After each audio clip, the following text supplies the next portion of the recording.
대추적을 살펴보고 있는데 이 대추적도 메모이제이션과 마찬가지로 전수조사를 할 줄 알아야 돼요. 전수조사를 할 줄 알면 이제 그 전수조사한 그 코드에다가 내가 대추적을 추가해서 뭔가 효율성을 높일 수가 있고 여러 가지 중복이 많다 그러면은 대추적도 넣고 모두 할 수 있어요. 메모이제이션도 할 수가 있는 거죠. 그래서 대추적을 우리가 기법을 적용하려든지 메모이제이션을 적용하려고 해도 뭐를 먼저 할 줄 알아야 돼요? 전수조사, 재기적으로 전수조사하는 알고리즘을 여러분들이 만들 줄 알아야 됩니다. 그래서 재기조사하는 알고리즘만 만들 줄 알면 그 다음에 기계적으로 개선하기 위해서 할 수 있는 것들이 대추적과 메모이제이션이 있다라는 거고요. 우리가 지난 시간에 살펴본 거는 요 포퀸스 문제죠. 그래서 포퀸스 이 대추적은 원래는 이게 다 4개씩 해가지고 여기까지 내려오는 형태가 되죠.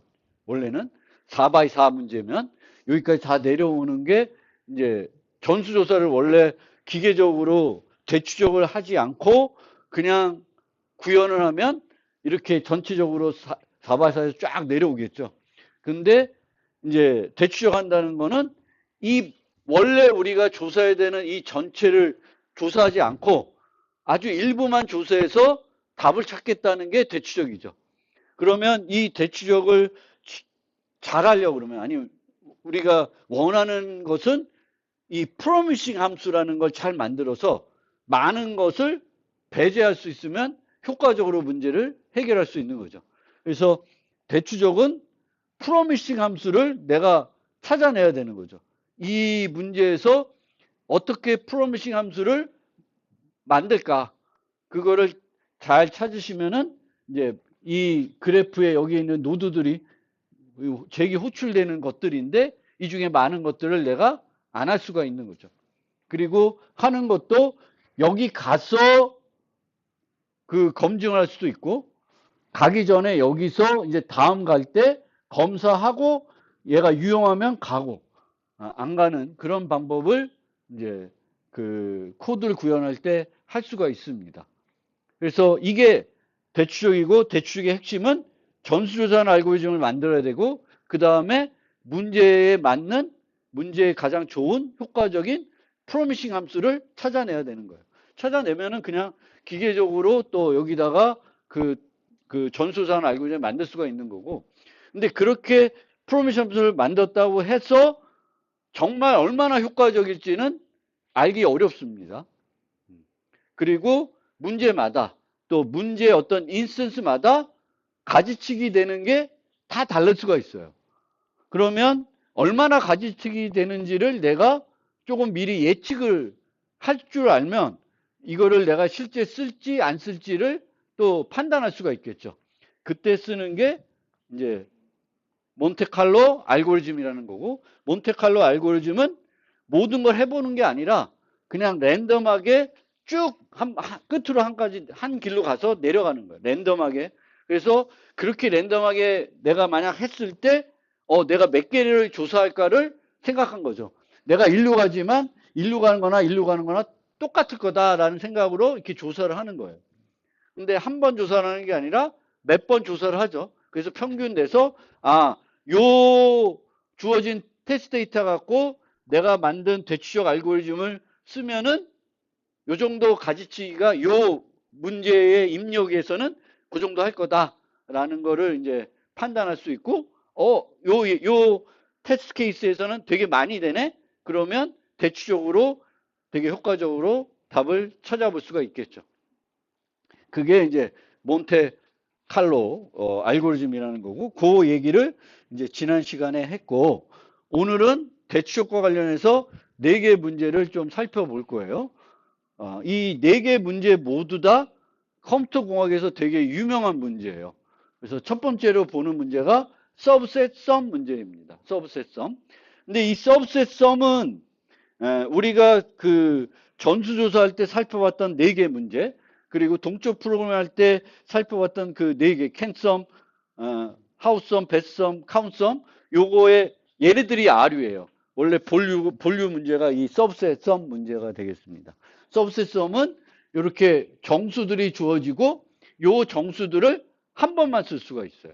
우리가 썼던 캔썸 문제에서는 여러 번 쓸 수가 있는 거고요. 그 차이가 있을 겁니다. 그래서 이 부분집합 합 문제를 여러 가지 응용해서 다양한 문제들이 만들어져 있는 거죠. 우리가 살펴봤던 캔썸, 하우썸 이런 것도 이게 아류가 되겠습니다. 그러면 이런 문제를 우리가 이제 대추적하는 알고리즘을 만들 수가 있겠죠. 얘는 특징이 우리가 살펴봤던 많은 문제와 똑같습니다. 답을 만들 때 요 원소를 쓸 수도 있고 안 쓸 수도 있어요. 경우의 수가 얘를 쓰는 경우, 안 쓰는 경우 이렇게 나눠지는 겁니다. 그러면 이거를 그 재교출 트리를 그려보면 이진 트리로 나와요. 그래서 요 각 레벨에서 하나씩을 살펴보는 거예요. 5를 쓰는 경우, 안 쓰는 경우. 그리고 여기서는 6을 쓰는 경우, 안 쓰는 경우. 6을 쓰는 경우, 안 쓰는 경우. 그럼 여기까지 오면 5는 안 쓰고 6을 쓰는 걸로 시작되는 그런 케이스가 되겠죠. 그게 쭉 이제 내려오는 거예요. 이진 트리 형태로 이제 요 개수만큼의 높이로 쭉 내려오게 됩니다.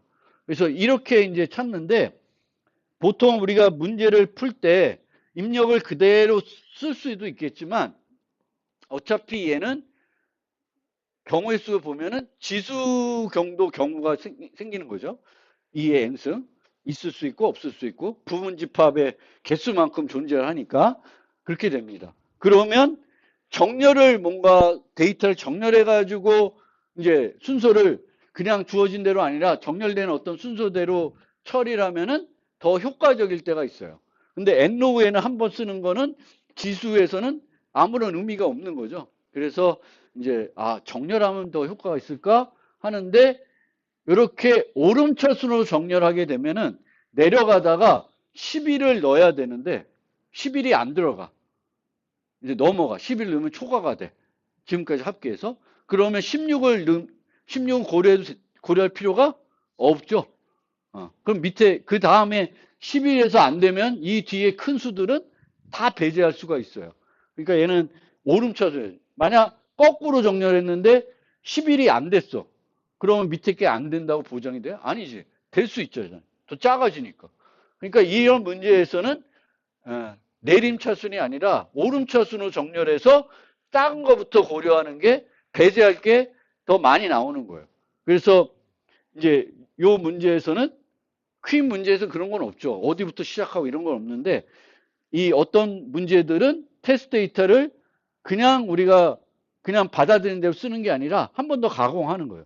근데 그 가공이 보통은 정렬하는 경우가 많을 거예요. 그래서 정렬을 하고 근데 어떻게 이 정렬했을 때 과연 효과적일까 아닐까 이런 거를 생각을 해봐야 되겠죠. 그러면 내림차순할까 오름차순할까 이런 거를 좀 생각해 보시라는 거고요. 말씀드린 것처럼 이 우리가 살펴보는 문제들은 되게 유사한 문제들이 많이 있습니다.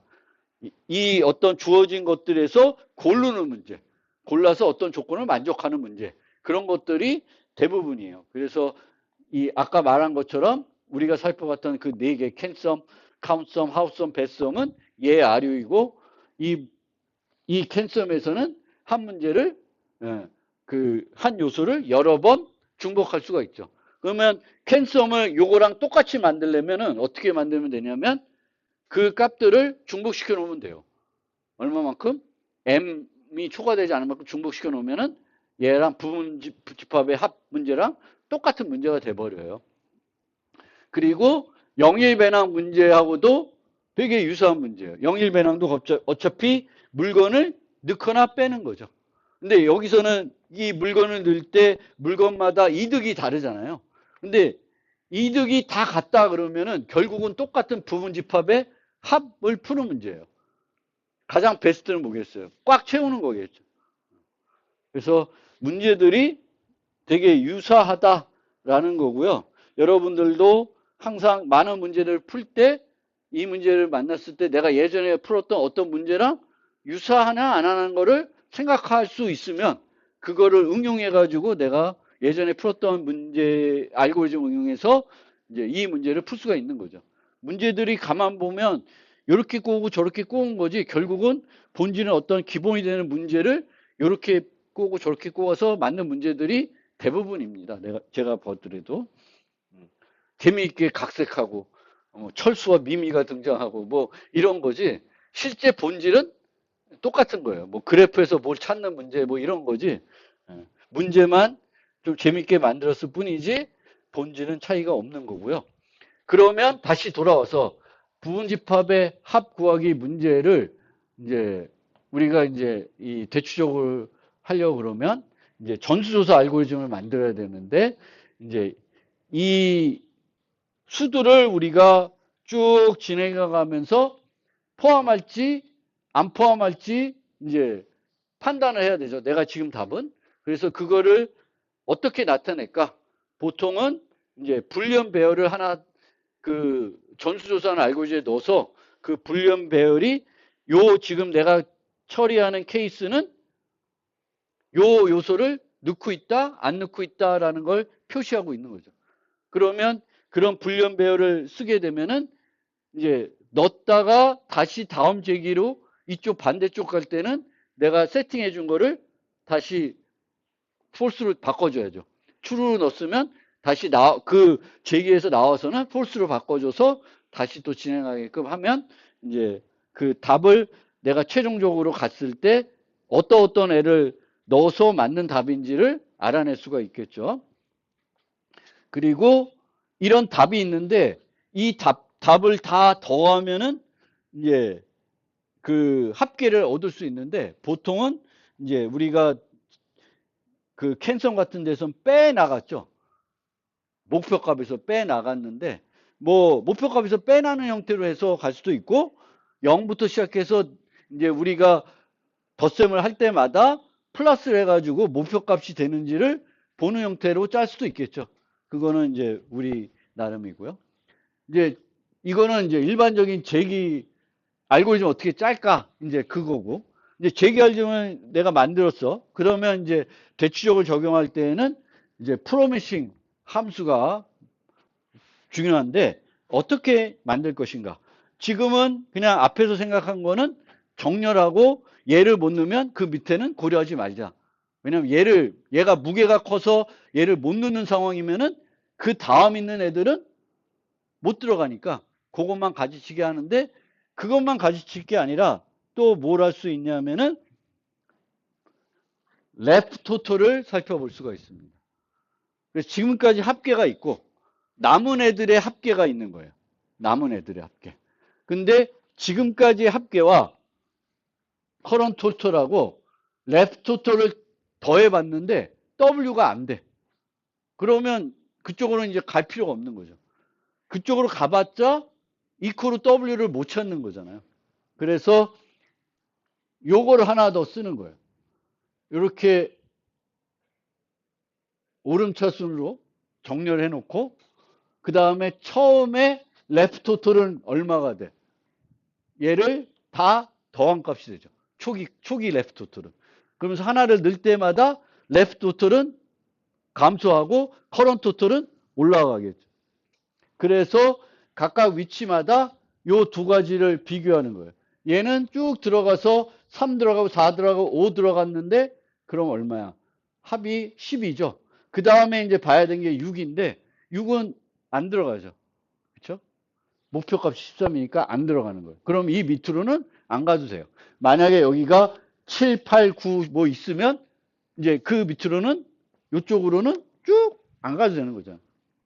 그리고 이제 요런 애들 보면 3을 안 넣었죠. 4를 넣었어요.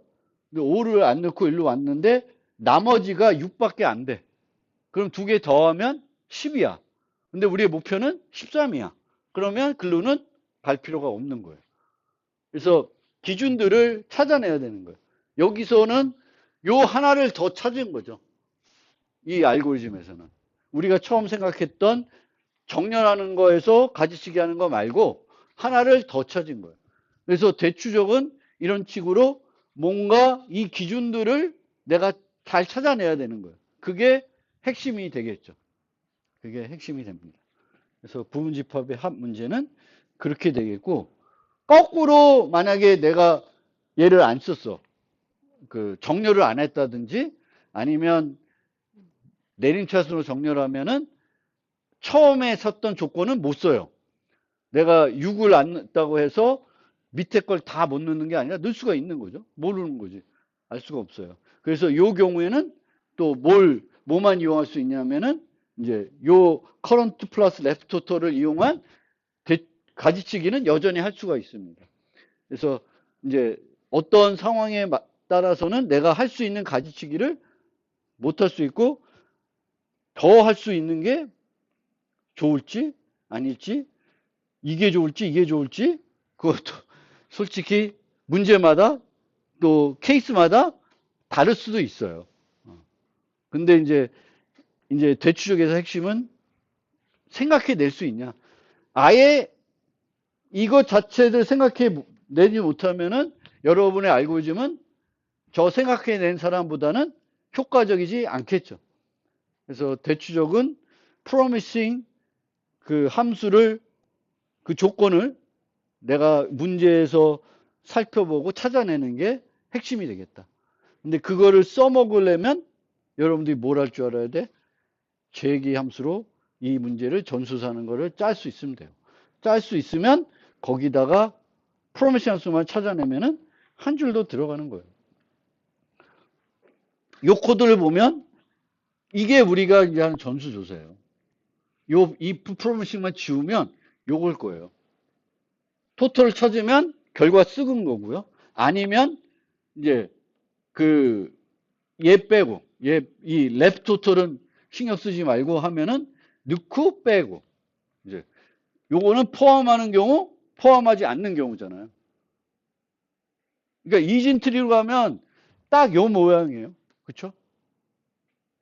고려하는 그 요소를 고려하는 경우 고려하지 않는 경우 인덱스가 플러스 1 되는 거죠.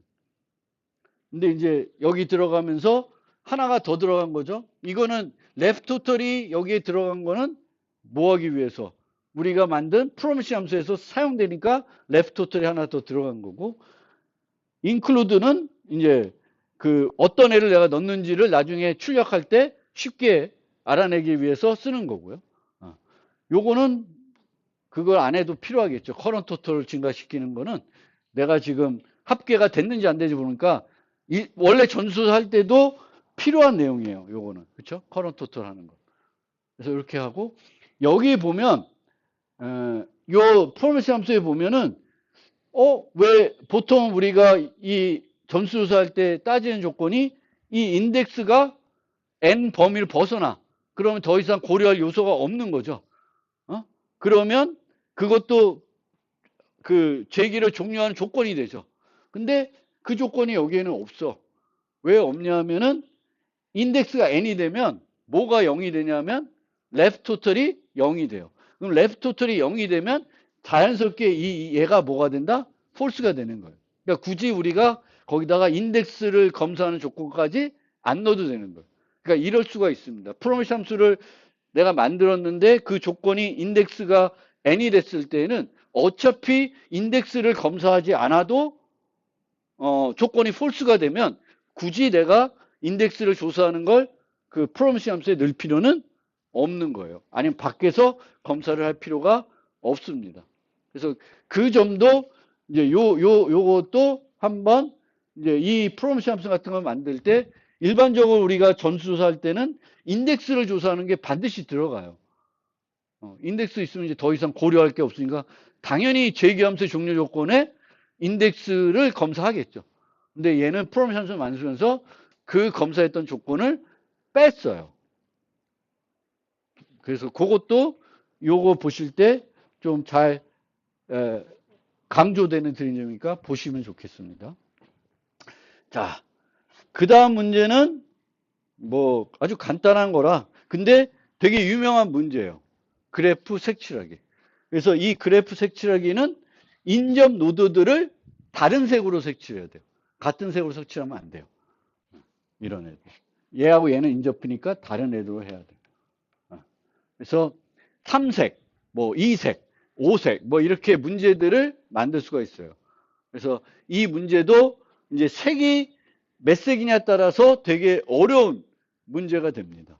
그래서 보통 이제 이런 그래프 색칠 문제가 어디에서 응용이 되냐면 지도 색칠하는 문제로 응용이 돼요. 지도는 보통 이렇게 땅들이 인접해 있어요. 그 그림을 그릴 때 인접한 땅들과 국가와 뭐 같은 색으로 칠하지 않아야 보기가 이렇게 되거든요. 그래서 그걸 칠하고 싶은 거예요. 그래서 요런 애들은 요런 그래프는 평면 그래프로 만들 수 있고, 평면 그래프는 어떤 애냐면 그래프의 간선들이 서로 교차하지 않게 그릴 수가 있는 거예요. 물론 얘도 이렇게 그리면 이제 교차하겠죠. 근데 이렇게 교차하지 않게 그릴 수 있게 그래프를 만들어질 수가 있다. 이런 애들은. 그래서 이런 그래프에서 이제 내가 최대 m개로 칠할 수 있냐 없냐를 살펴보는 거고요.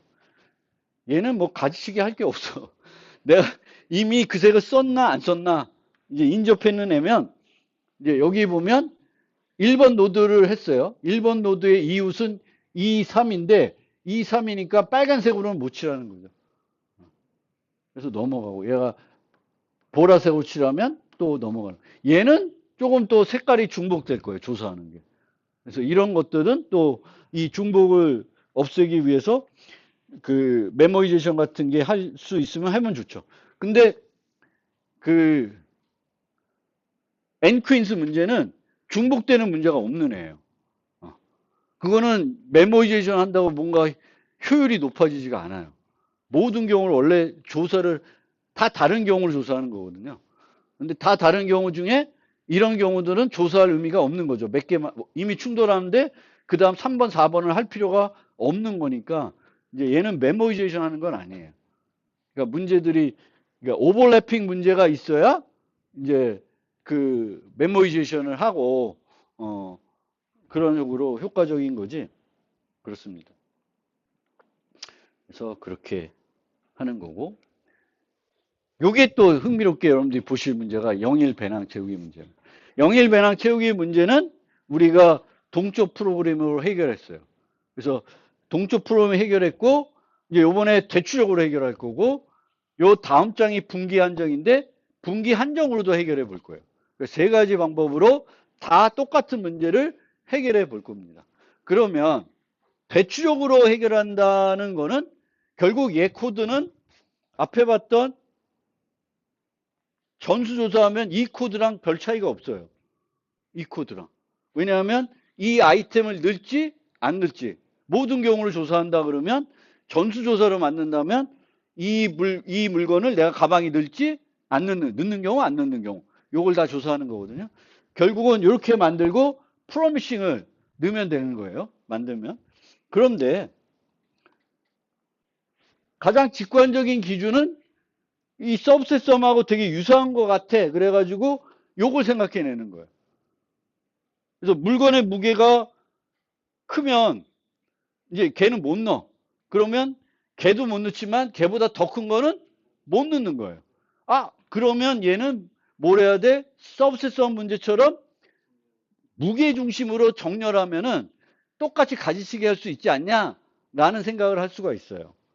근데 그렇게 하면은 그렇게 하는 것보다 이제 다른 기준을 또 생각을 해볼 수가 있고 다른 기준을 생각해 봤더니 그 기준으로 우리가 처리하려고 그러면은 무게 중심으로 정렬하는 게 아니라 다른 기준으로 정렬해야 되는 게 필요할 수가 있어요. 그래서 이 직관적인 기준으로만 생각하면은 그냥 서브셋썸처럼 무게 중심을 하는데 이 문제는 물건을 많이 넣는 게 중요한 게 아니라 이득이 되는 애들을 넣어야 되거든요. 이득이 높은 거를 원하는 거예요. 꽉 안 차더라도 거기에 넣는 애들의 이득이 합이 더 비싼 것들이 들어있기를 우리가 바라는 거죠. 그래서 뭘 우리가 생각할 수 있냐면 영일 배낭 문제는 어려운 문제예요. 그런데 영일 배낭과 유사한 빈틈없이 채우기 문제는 쉬운 문제예요. 왜? 그리디로 풀 수가 있어요. 그리디로 풀 수 있는 문제잖아요. 얘는. 그런데 여기에 또 다른 특징이 있습니다. 그리드로 풀 수 있는데 빈틈없이 채우기 문제로 나온 답은 항상 뭐보다 클까? 영일 배낭의 최적화 답보다는 빈틈없이 채우기 한 답이 더 커요. 항상 더 커요. 얘보다는 얘가 더 커요.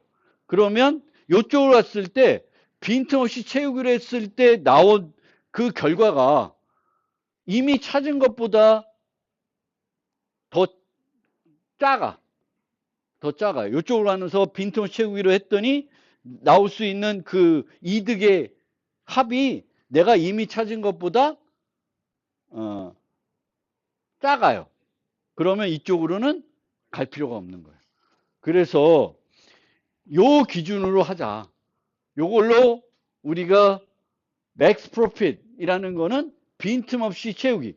그 경우의 수로 내가 조사했을 때 빈틈없이 채우기로 조사했을 때 나오는 결과인데 실제 그거보다는 더 작겠지만 내가 이미 찾은 게 있을 거예요. 근데 이미 찾은 것보다 걔가 이제 그 더 작으면 그쪽으로는 갈 필요가 없다라는 거고요.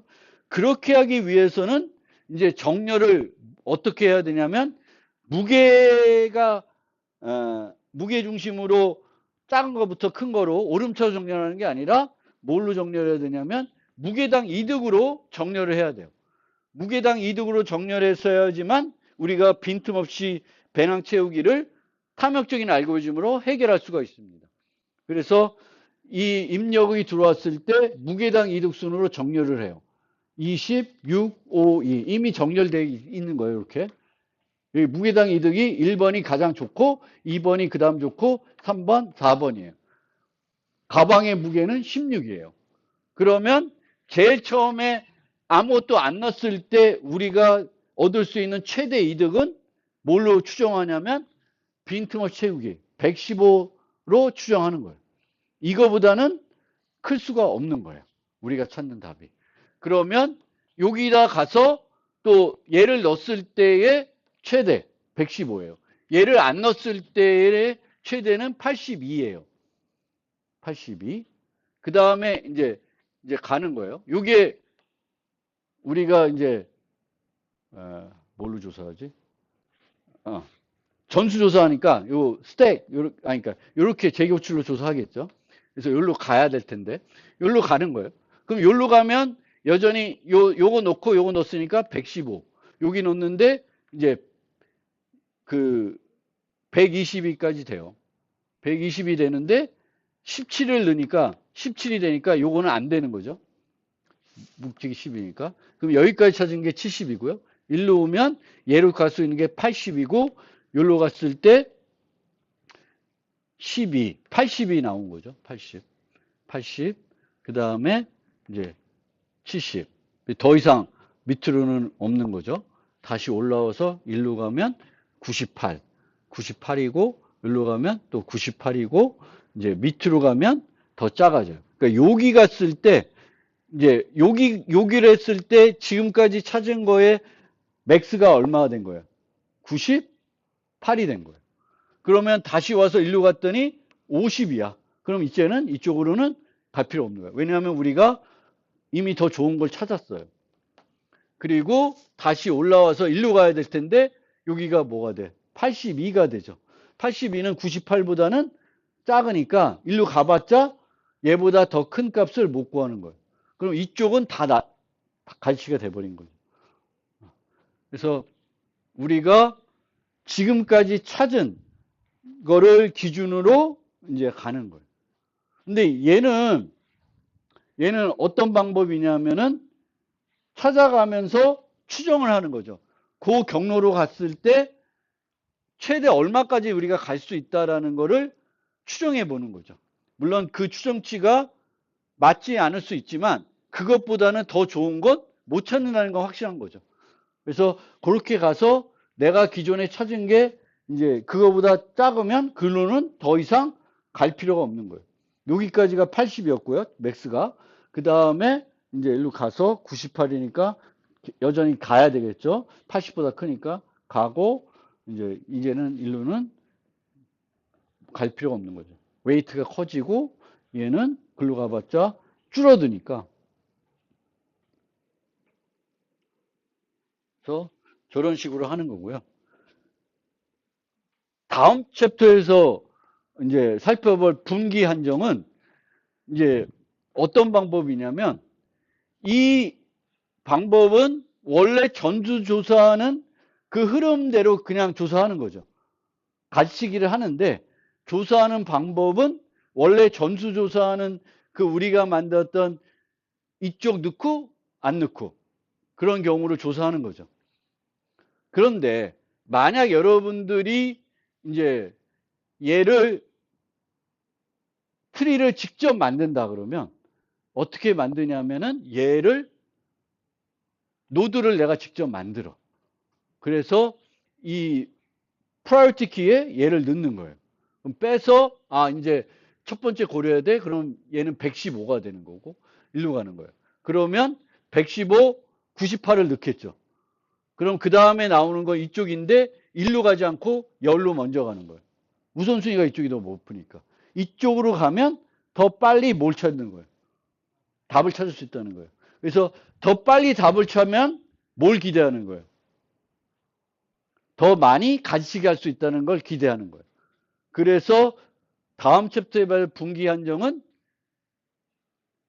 트리를 내가 직접 만들어서 조사하는데 우선순위 키를 이용해 가지고 조사하겠다. 뭘 더 조사해? 프로미싱을 이용해서 조사를 하는데 이쪽으로 가면 더 빨리 답을 찾을 것 같은 쪽으로 먼저 가보겠다. 먼저 가봄으로써 더 빨리 최적화된 답을 찾으면 나머지 것들은 더 많이 잘라낼 수 있겠다. 그게 분기 한정입니다. 근데 분기 한정은 구현할 때 귀찮겠죠. 왜? 직접 노드들을 만들고 프라이어티 큐를 내가 이용해서 구현을 해야 돼. 근데 얘는 어때? 그냥 전수조사 만든 거에다 뭐만 넣으면 돼? 프로미싱 함수만 만들면 돼. 물론 얘는 프로미싱 만들 때 약간 그 골치 아파요. 골치 아프기보다는 이게 복잡한 거예요. 요 프로미싱 함수는 뭘 계산해야 돼? 그 이후로 그 빈틈없이 채우기 했을 때 얼마까지 얻을 수 있냐는 걸 계산해야 되잖아, 매번. 그래서 이게 이제 무거워지는 거죠.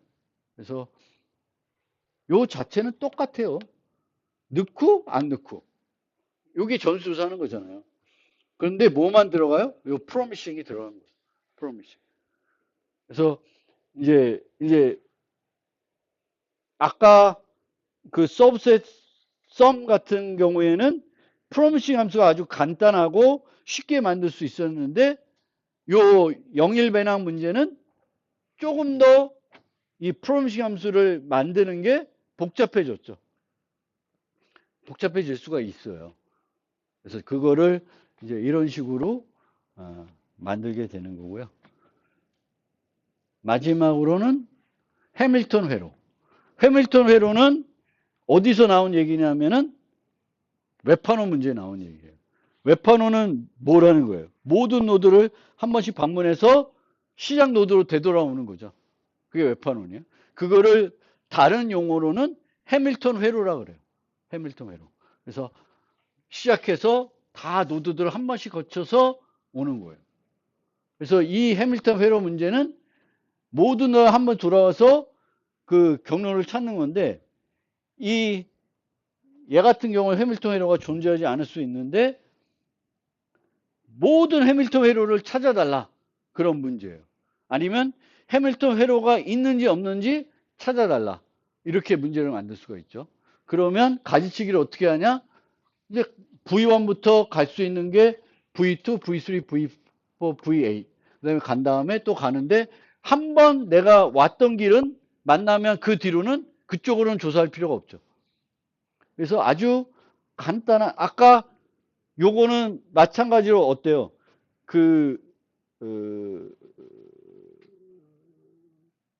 맵 그리는 거. 빨간색 썼냐 안 썼냐로 가르치게 하잖아요. 한번. 그런 거랑 거의 똑같은 거예요. 별로 너무 직관적이잖아, 가르치기 하는 게. 그래서 가르치기 한다고 뭐 얼마나 가르치기가 되겠어요?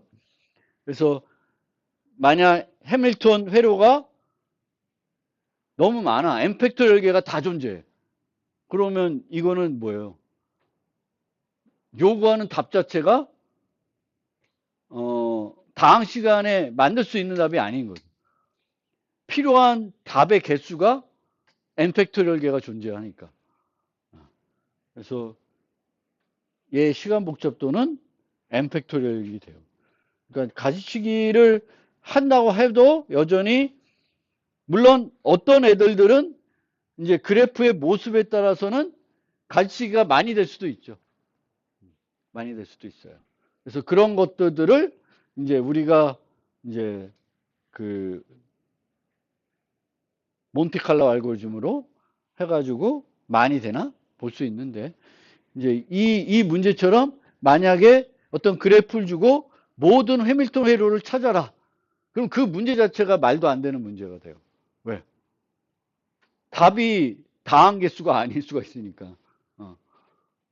답이 뭔가 한두 개, 뭐 n개, 뭐 이러면 모르겠는데 n 팩토리얼 개를 답이 n 팩토리얼 개면은 그 자체가 다항 시간에 해결될 수 있는 게 아니죠.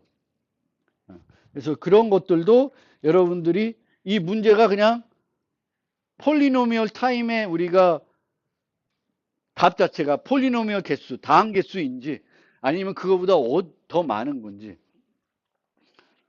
보통은 조선은 지수계를 해도 찾는 답은 하나, 뭐 이런 거잖아요. 근데 이런 문제는 찾는 게 하나가 아닐 수 있어요. 하우썸은 하나죠. 근데 베스썸이 되면은 그 n 팩토리얼 다 좋아해서 그 중에 가장 좋은 걸 찾아야 되는 거니까 무지무지 어려운 문제가 되는 거예요. 그래서